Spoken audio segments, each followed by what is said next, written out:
Have you ever done nothing wrong, yet still been betrayed by the very people you loved? Welcome back to Bible Wisdom Collective channel. Today, we are not talking about an enemy's attack. We are talking about something much more painful: betrayal that comes from family. Today's story is about Joseph, a young man whose life teaches us that sometimes being good does not protect us from being hurt, but it does prepare us for something greater. Joseph, a loved son. Joseph was the son of Jacob, born in his old age. More than that, Joseph was the son of Rachel, the woman Jacob loved deeply. And Jacob loved Joseph openly. He gave him a special robe, beautiful, colorful, and impossible to ignore. That robe was not just clothing. It was a message. Everyone could see it. Joseph was favored. But here is where the story quietly begins to turn. When love creates distance. Joseph's brothers saw the robe. They saw the attention. They saw the love. And slowly, something dark began to grow. Not hatred at first, but comparison. They compared their lives to Joseph's. They compared their father's love, and comparison turned into jealousy. Joseph did not steal their place. He did not hurt them. He simply existed as someone who was loved. And this is an uncomfortable truth from Scripture. Sometimes people resent you, not because you are wrong, but because your life reminds them of what they feel they lack. The dreams that made it worse. Joseph had dreams. Strong, symbolic dreams. In those dreams, his brothers bowed down before him. Joseph was young, innocent. He shared those dreams without realizing their weight. But to his brothers, those dreams sounded like a threat.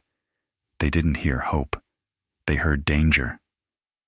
So the jealousy deepened. The resentment hardened. What began as quiet bitterness slowly became anger. From jealousy to a plot. One day, Jacob sent Joseph to check on his brothers in the fields.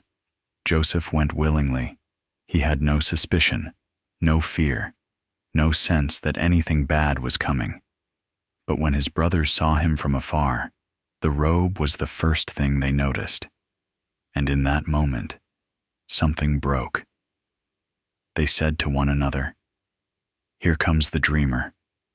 At first, they planned to kill him. Let that sink in. Family, blood, brothers, planning murder, the pit. Instead of killing him, they stripped Joseph of his robe and threw him into a pit. The Bible tells us the pit was empty, no water, dark, silent, cold. Joseph cried out, but no one listened. This is the first deep wound in Joseph's story. He was not betrayed by strangers. He was betrayed by those who knew his voice. Sold for silver. As Joseph sat in the pit, a caravan passed by, merchants traveling to Egypt, and in a moment that would change history, the brothers made a decision. They sold Joseph for silver. Joseph was pulled out of the pit, not to be rescued, but to be traded. He was no longer a son, no longer a brother. He became a slave. This moment echoes painfully through Scripture. A righteous man sold for silver, not because he was guilty, but because others wanted him gone. Why did they really sell him? Joseph's brothers did not sell him because he was evil. They sold him because he was favored. He carried dreams. He reflected something they were afraid of. Joseph's life reminded them of their own unresolved wounds. And here is a hard truth many of us recognize. People sometimes try to silence what they don't understand, destroy what challenges them, or remove what exposes their insecurity.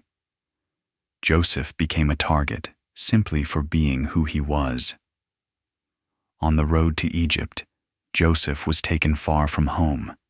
New language, new land, no family, no protection. Everything familiar was gone. But Scripture quietly inserts a sentence that changes everything. The Lord was with Joseph, not after the pain, not after the injustice was fixed, but in the middle of it. A lesson for us. Joseph did nothing to deserve the pit. He did nothing to earn the chains. Yet his story teaches us something very important. Being good does not guarantee safety. Being chosen does not mean being spared. Being loved by God does not mean being understood by people. Sometimes, the pit is not punishment. It is the passage. Sometimes, betrayal is not the end. It is the beginning of a larger plan we cannot yet see. Closing, leading to the next part. Joseph did not know it then, but Egypt was not his prison forever.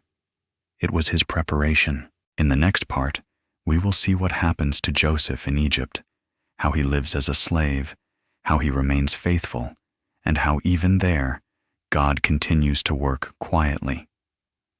If this story speaks to you, please like, share, and subscribe to our channel.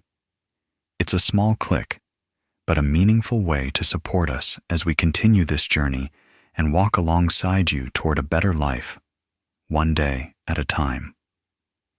Leave a comment below. Have you ever been hurt for doing the right thing?